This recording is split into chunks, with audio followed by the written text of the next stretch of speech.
Private কারে চলার জন্য দাবি করি নাই, আমরা দাবি করছি আমাদের জীবনমান চলার জন্য মাত্র 25,000 টাকা বেতন। এটাও কি অন্যায্য?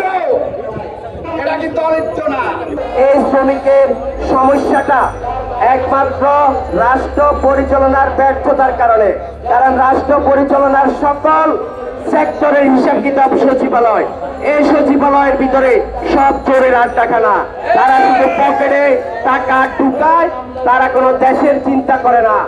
আর এই সচিবালয়ের হিসাব কিতাব করার জন্য, এই রাষ্ট্রকে পরিচালনার জন্য সংসদ ভবন আছে, এই সংসদ ভবনে শুধু মাতবরি করে যায়।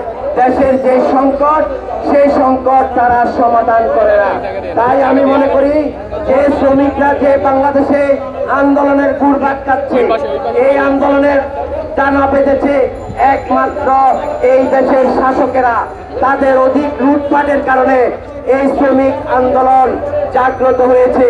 কারণ শ্রমিক বাঁচার জন্য, বেঁচে থাকার জন্য সে আন্দোলন করবে।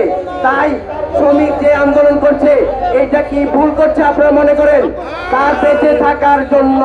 আপনারা জানেন এই যে বাংলাদেশের ব্যাংকের যে রিজার্ভ চুরি হয়েছে, সেই রিজার্ভ ঠেকানোর জন্য কি বাংলাদেশে কোনো পুলিশের আলাদা ইউনিট বানানো হয়েছিল?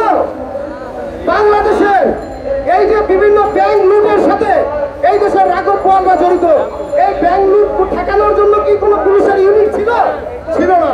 কিন্তু এই দেশের শ্রমিকদেরকে মারার জন্য, শ্রমিকদেরকে ঠেকানোর জন্য একটা পুলিশের বিশেষ ইউনিট রয়েছে, যারা মালিকের ভাড়াটিয়া হিসাবে কাজ করে। সেটা হচ্ছে পুলিশের শিল্প ইউনিট। এই আওয়ামী ফ্যাসিস্ট সরকারের এই অন্যায় অবিচারগুলো দেখলে আজকে নির্বিচারে মানুষদের, সাধারণ মানুষদের গুলি করে হত্যা করছে। এইভাবে একটি দেশ চলতে পারে না, এইভাবে বাংলাদেশ চলতে পারে না।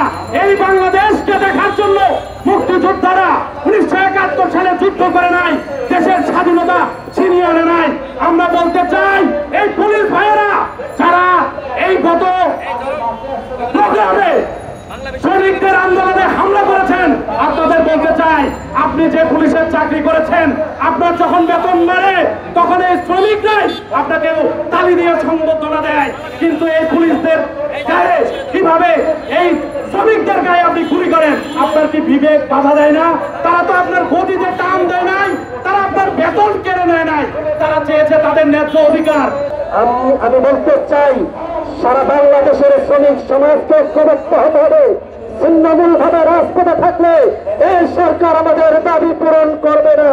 তাই আমি আমার পক্ষ থেকে, নির্মল সমাজের পক্ষ থেকে উদারত আহ্বান জানাচ্ছি, সারা বাংলার সকল সমাজশ্রেণী মানুষ ঐক্যবদ্ধ হিসেবে আন্দোলন করুন, রাজপথে নামুন, তাহলে এই সরকারের টনক লড়তে পারে বলে আমি আশা করি। শ্রমিক অধিকার পরিষদ আপনারা দেখেছেন 28 তারিখে শান্তিপূর্ণ সমাবেশে আমাদের বিভিন্ন শ্রমিক নেতাকে হামলা করা হয়েছে। এখানে বিনা কারণে আমাদের উত্তরের এক নেতাকে অ্যারেস্ট করা হয়েছে, তাকে রিমান্ডে নেওয়া হয়েছে।